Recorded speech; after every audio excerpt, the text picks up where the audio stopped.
fight. I was actually going to ask you, are you not getting used to this yet? You know, the big stage, the O2 Arena? I've had some really good nights here, haven't I? It does feel like as home as the Echo does back in Liverpool. It's still an absolute spectacle and an honour to come down. And when you're a kid and you grow up and you're watching fighters fight in like arenas and you always want to go and do that. Yeah, I don't think it'll ever not be... What's the word? It just takes me breath away every time, and I'm probably not going to get used to it now. That should have been the answer. It's a tough one, right? Because you're coming back to have that experience, but the last fight you had here was so special and so amazing. Do you have to kind of put that out of your mind? So do you just think like, oh, I don't have to live up to that last one. I just got to focus on what we're doing this Saturday? 100%. That spin and elbow means fuck all on Saturday, doesn't it? That's not going to win me the fight, living off the last fight. But what it has done is give me the belief, and it's give me the mental fortitude more to come into this one and know really what I'm capable of. I think you all may have seen it last time we was here. I was calm, I was collected. I have my odd little jokes and my swear words here and there, but I'm really finding my feet within the UFC now, and I just want to show consistency, and I just want to show, look, I'm fighting someone who I've actually got a reach on, so I don't actually have to force a fight for a change. I'm going to be able to stick and move and just have a good go. When you look at this fight, is that how you see it playing out? You being able to keep her at length? Well, if I can sometimes keep someone with a 10-inch reach, I think if I've got a 1-inch reach advantage on someone, then I can imagine it's going to happen. I see the fight going one or two ways. She's either going to come and try and clinch me against the cage, or she's going to run. Her style is quite counter, striking off the back foot. And I'm prepared for all of it. I mean, I've fought Talia Santos on the wall, I've fought Gillian Robertson on the floor, I fought Laura Prokopia on the floor. I'm very much now accustomed to them fights. I've made the correct... we've tidied up in places and we've worked hard, and after the last fight I got to go away to San Diego and I trained with Jay Flo, just like our Patrick did the time before. Got to go back to some judo and stuff that should nullify her strengths. Mm-hmm. Your teammate Paddy's fighting on the card as well. What have you made of the twerking talk going on with him and Jordan? Oh, fucking hell. I don't know, he's just trying to sell a fight. I appreciate anyone who likes to express themselves and show just who they kind of are, but if Jordan thinks he's going to twerk in that Echo, in that O2, he's got no chance. I think there's more chance of Paddy teabagging him than that happening. Like, this is what's back and forth. Paddy's going to teabag him, like, on whatever game it is, Fortnite or Call of Duty or something, I don't know. But I don't know, let boys be boys and just play. Jordan also questioned, he said, the fight will be at 9 o'clock. How drunk can they really be by then? Is that a real question for me? I don't know. I'll probably be half a bottle of Howler head down, spinning around the O2 by then. But I think, look, it's UFC London. The fans are coming from everywhere. Half of Liverpool, well, most of Liverpool will be in there. Manchester for Tom. And I just think the atmosphere may be more than the last time. So to the foreign fans, just embrace it, because it's the foreign fighters, just embrace it. Our fans don't mean any malice, but they get behind their own. Who's next? Hiya, boss. How you doing? I know you said you can't take that spinning elbow into the cage with you this weekend, but talk to us about what that did for you, your confidence, your career, your exposure within the wider MMA world, because it was a huge moment, right? It kind of blew up, didn't it? The internet kind of blew up off that elbow, and for me it just solidified I am who I say I am. And prior to the UFC I had finishes and really nice ones with my hands, and this time I just got that moment where everyone got to really realise, fuck, that is what she's about. So moving forward from that, sometimes in a loss you have to take more lessons, but in that win I think I learned more lessons than the previous losses that I've had. I've went away and I've worked so hard on my grappling. Even though it was the striking that won me the fight, I just want to keep on evolving and keep on getting better as a mixed martial artist. And I think I just reiterate what I said before, like my feet are permanently cemented into the floor. It's not gone to my head. I've gone from the I just want a bevy girl to the elbow girl, and I wonder what we'll get on Saturday night, what I'll be next. I know you're someone who will always fight with their heart on their sleeve, but how much has being able to fight more with your head in the last few fights been a game changer for you? Yeah, I think you can all probably see me progression as a mixed martial artist, and my fight IQ has risen. I think Paul Rimmer, Adam Ventry, Ellis Hampson and Joseph McNally, I've really started to calm this, even though I know in the fight the tempo is a lot and it's fast. My decision making in that last fight, I think, was spot on, and the fight before against Kim, I'm making the correct decisions instead of shooting for a takedown when I shouldn't. I've just took my time, and if the pace is too much, I've took it down and slowed the fight down. And this fight, my opponent will bring lessons to me that I think I've already passed, but I think I'm going to be able to pass with flying colours this time. Final one from me. Looks like you're having the time of your life right now. You know, everything's going absolutely superbly for you. But this is the toughest sport on the planet, right? And the minute you take your eye off the ball, you get humbled real quick. So how are you managing to balance all of this with the increased exposure, the fact you're much more famous, and you know your career is on the up and up, but while also keeping your feet firmly on the floor? I think notoriety and all of that kind of thing means fuck all. I've learned that none of it's real. Do you know what I mean? Just because I can go out and more people know my name doesn't really change me as a person. It doesn't change my life. It doesn't change my family's life. Like, Liverpool's got a really good way of sometimes keeping you humble. Like, I walk in that gym every day and get humbled by my training partners, me mum, my family, my girlfriends, everyone. I'm the butt of the joke all the time. Do you know what I mean? Just because I fight, it doesn't mean anything. I've tried to be more of a role model and less of just the bevier. I've tried to drink less and do more for my community since getting more notoriety. So I think that always keeps you humble. And through all of this journey and through everything and through the last fight, I've just realised I just want to be a world champion. I just want to be a world champion again. And I can't look too far in the future. I just have to take every day and every fight as it comes. But like I say, I can't live off that performance forever, can you? You need to make sure that the next one outdoes that.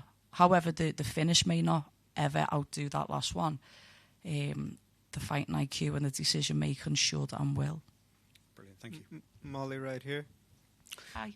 Hi.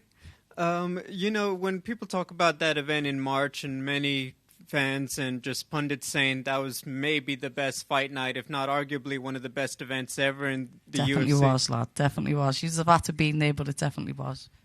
Well, my question is, when you're next up, you've seen, you know that the English and the European fighters are doing well. How much did that affect you, whether it be confidence, whether it be pressure, or anything else in your energy?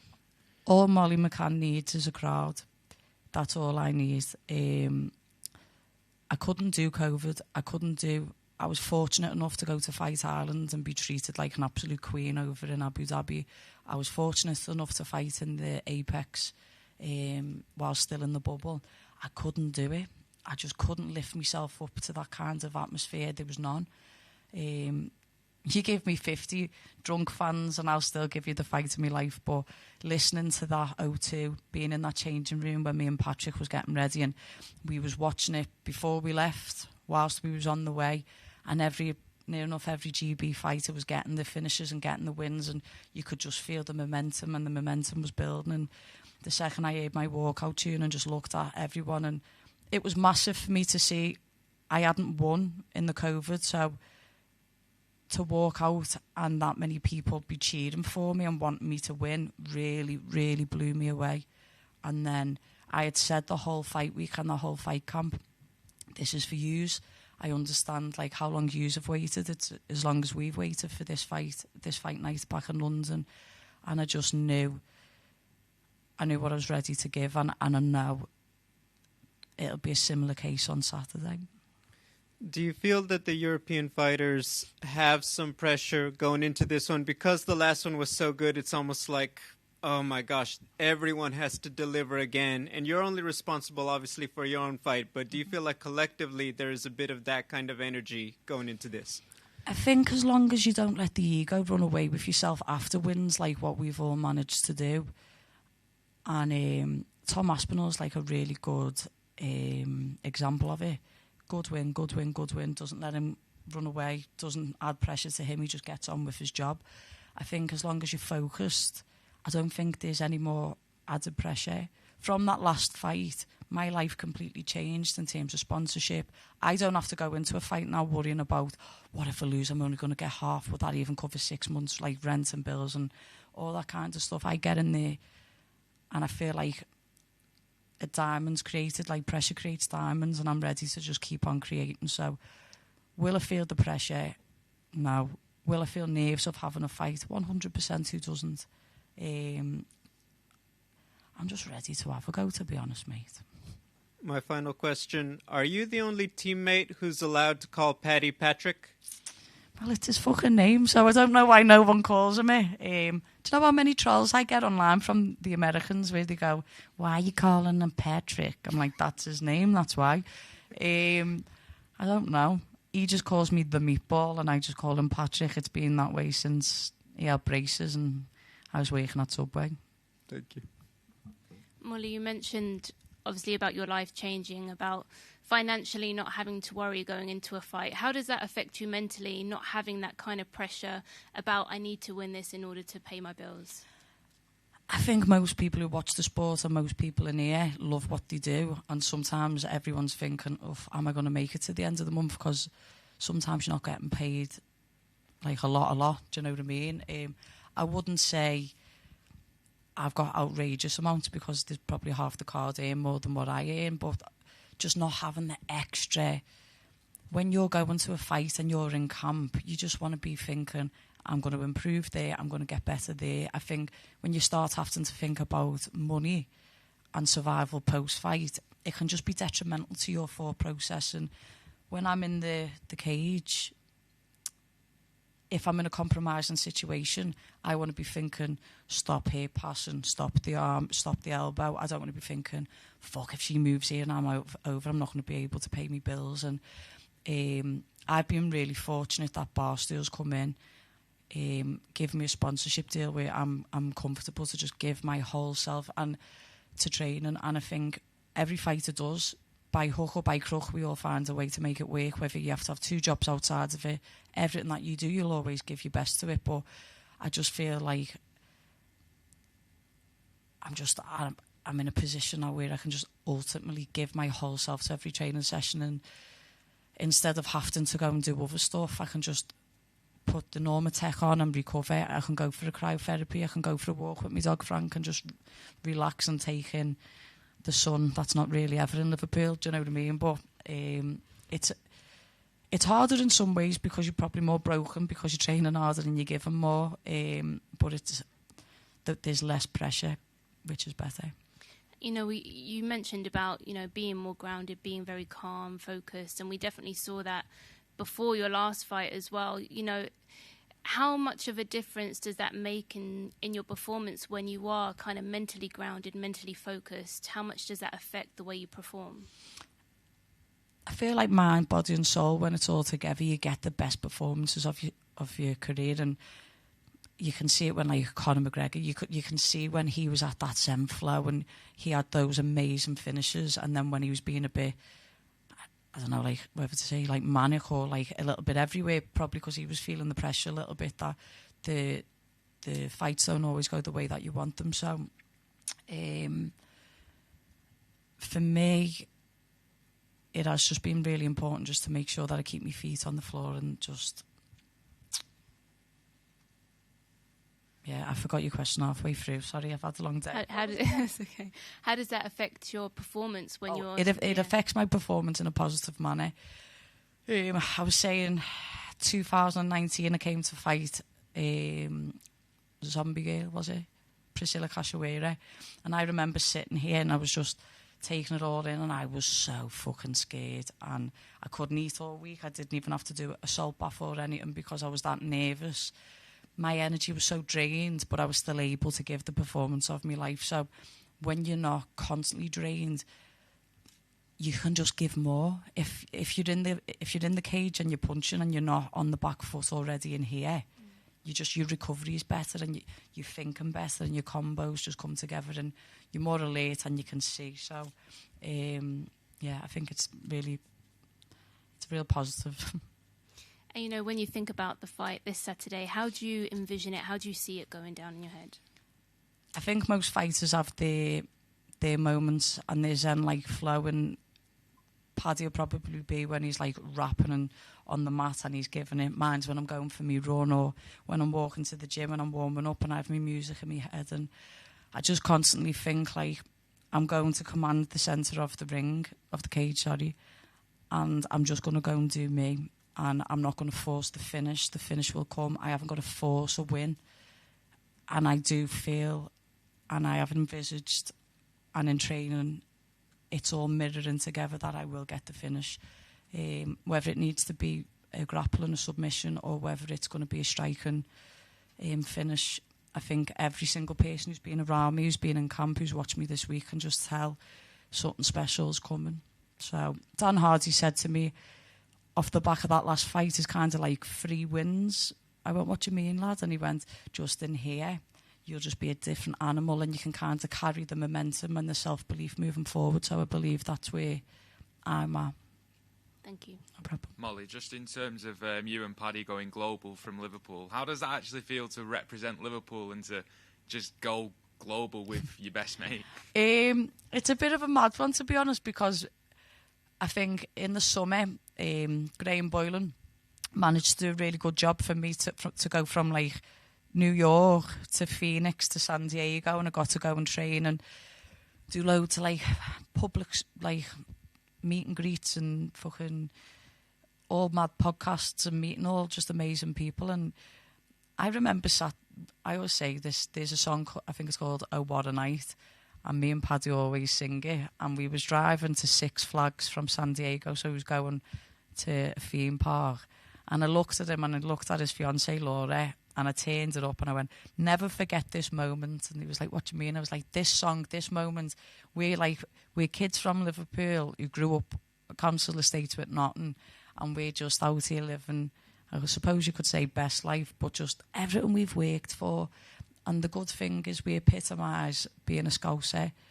And some people might not like it, but I know everyone back home is proud of us, because we just try and be honest. We try and just tell the truth. We try and be funny, and we try and give paying customers and working class people what they deserve when they're paying and when they're watching. And at the end of the day, it's prize fighting, it's gamesmanship and sportsmanship, and you want to see it all. So we try our very best to give that to everyone.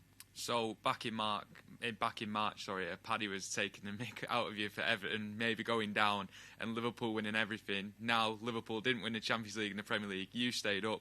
You were at Goodison Park celebrating. That must have been mega. I think it was BT put it out there, didn't they, half the world see me like scale. I was like in the main stand up at here, managed to jump down, hang down into someone's box. I was like, love, can I get down there? She's like, yeah, getting ready to catch me. I got onto that field. I was with Dele Alli, Seamus Coleman, Frank Lampard. I got to them all, and I had flares. I had all like blue in my hair for I don't know how long. I had to do a UFC Connected interview the next day, and I had no voice left, and my hands were still blue from the flares. But what a good time that was to be an Evertonian. I got taken the piss out of quite a lot for how much we celebrated staying up, but those who don't understand just don't matter. And Paddy was going, I hope yous go down, and all that.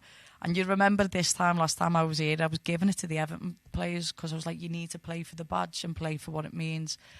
And they did. And when Liverpool lost the league and when they lost the Champions League, I didn't need to gloat, or I didn't need to rub it in Paddy's face, because like Everton haven't won nothing. But it was bittersweet, like, because there was a little bit of a yes in there. But yeah, There's still murders. I have got an Everton poster in the changing room, a flag, and he goes, "Get that fucking down," before he walks in. So, just got two more for you. Go Molly on, Tim lad. from Sportskeeda here.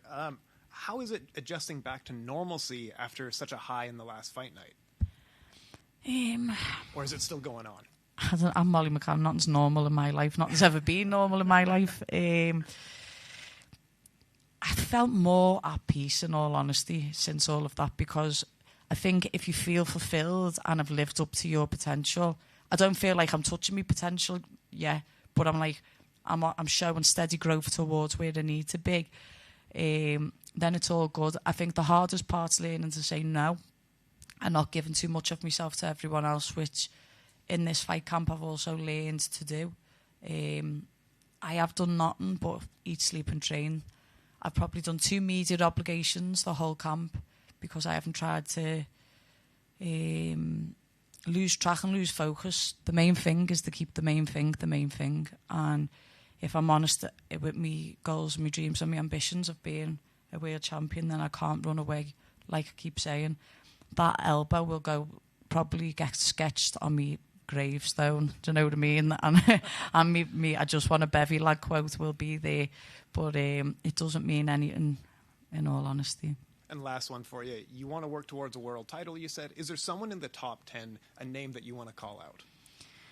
I've never been one to call anyone out. I gave it the big I am against Gillian Robertson, and she humbled me. My humbler, the best lesson of my life. So I learned I don't need to do that because I failed at the first hurdle on that one. But I'm going to get this win. Dave Portnoy from Barstool is around, and Dana and him are quite tight. So hopefully after the fight we can have a conversation.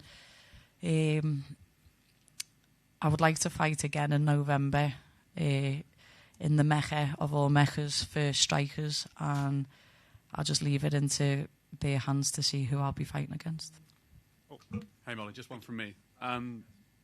With Cage Warriors just around the corner, I wondered who's the next fighter from your gym, Next Gen, who can make the jump to the UFC? There's not one.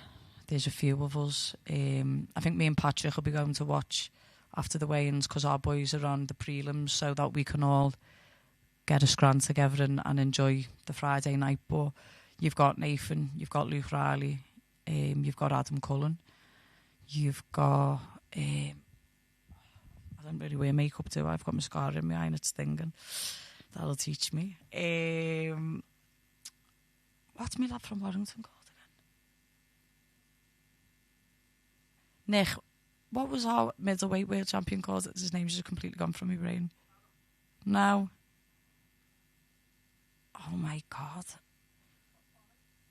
Yeah, Bonnet. Sorry, I've had so much going on. Matt Bonnet, I'm really sorry for that one, lads. All of these are ready, and they'll be ready for world titles and Cage Warriors before we move forward. But it's really nice to step on the mat knowing you're in the presence of people who are levelling you up. The last day of my training camp, I got in a taxi on the way to the gym and he went, "Fucking hell, Gail, you look like shit." I went, "What, do you want me to be looking fresh as fuck at the end of a fight camp?" Because I was like, if that's the case, then I'm not training with the right people, am I?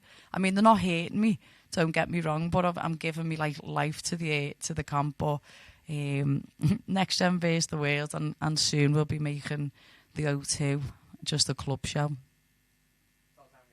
Sorry, cheers.